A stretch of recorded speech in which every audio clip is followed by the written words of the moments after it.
Geppert. I serve as the president of the Illinois Federation of Teachers. I want to thank the House Committee of the Whole for meeting on this critical issue, pension funding, and thank the Speaker for this opportunity to speak on behalf of the 90,000 plus members of the Illinois Federation of Teachers. I also want to thank and applaud the Governor for his leadership in attempting to find a solution to this pension funding crisis. His proposals may not be acceptable to many of you in this chamber, but if they're not acceptable, the challenge for this General Assembly is to either modify the proposals or come up with new solutions. And please, do it soon, before this fiscal crisis pensions gets completely out of control. How do we find the revenue to achieve these goals?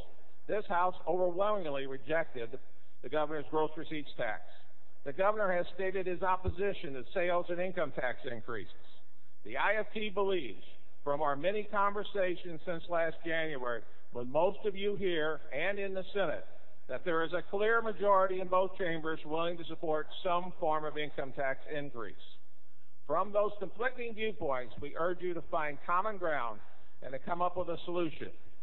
Among the IFT membership, 30,000 of our members in Chicago enjoy local pension systems that are better funded than the state pension systems. Downstate, the IFT has thousands of members working as support staff in local school districts and other local government agencies enjoying a system, the Illinois Municipal Retirement Fund, that is better funded than the state-funded systems. The governmental employers in these three systems are statutorily required to levy a tax to make employer contributions. In the state-funded pension systems, the facts are simple. The Illinois pension systems are deeply underfunded, $41 billion in debt. This pension debt has been caused by chronic underfunding by the state for decades. No teacher, college clerk, professor, or state worker has ever missed their pension contribution. Yet, they are anxious and uncertain about the security for their retirement. Their pensions have been the subject of public debate with discussions about cuts in benefits. These fears are unfortunate. Just because far too many private sector employers have ignored their responsibilities without penalty does not mean it's okay for government to do the same. In fact, the public sector should serve as a model for providing retirement with dignity for those who spend a career in public service. When a pension system fails, it is government, often state government, that must pay additional social service costs for those retirees who now cannot meet the financial challenges of post-work life. It is important to remember that Illinois pension benefits are modest compared to other states. Many independent studies prove Illinois pension system benefits rank in the middle of all 50 states, while our contributions are the highest in all these other state systems. At the same time, the Illinois economy is one of the largest in America. Another critical fact is that cutting future benefits cannot be a source of solving this pension problem. The debt is permanent. It is owed to current workers and retirees. It will not go away by offering inferior benefits to the next generation of teachers and public servants. Cutting benefits will put Illinois school districts at a competitive disadvantage for recruiting teachers in the future.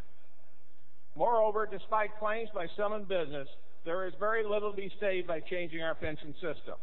Adding up the cost of Social Security and the state's share of a defined contribution system, the state would see little or no savings or possible higher costs. So maintaining the state pension system is a good business decision if we pay the debt. The debt is the key to solving state fiscal problems. It is the responsibility of the Governor and the General Assembly to start us on a road to solve this funding crisis. We must bring new state revenue into the pension systems. Two options are being discussed today: pension obligation bonds and leasing or selling the lottery. The IFT supports a new pension obligation bond of $16 billion or greater to pare down the pension debt. It is prudent to exchange debt at 8.5% for a lower interest rate. We will carefully scrutinize any POB proposal to make sure normal costs are fully funded. We cannot support any additional shortchanging of the pension systems. Just as important, all the savings must be applied to the pension debt over the life of the bonds. We cannot afford another shell game that lets the state shirk paying the true cost of its responsibility to these systems. We must go forward properly funding the cost of benefits being earned today by teachers and other public employees. We cannot ignore this key crucial fact. We cannot simply replace old debt with new debt while failing to correct the bad habit of chronic underfunding. While we support the idea of a proper POB, the IFT opposes the current plan for lease or sale of the lottery. We do not think lottery plans should be used as a standalone policy decision. The lottery provides roughly $650 million a year in elementary and secondary education. The IFT cannot accept a standalone plan to cut or shift lottery funds now spent for K-12 education. While the IFT generally opposes privatization, we can also see the lottery is not part of the core mission of the state government. The IFT could consider support for a lottery lease under several strict conditions. Number one, union staff employed at the lottery are protected. 2, lease or sale becomes part of a larger fiscally sound financial package. 3, we must be sure that the package fully replaces the school funding currently derived from the lottery. 4, the larger package must increase overall state funding to our schools and to our other social services.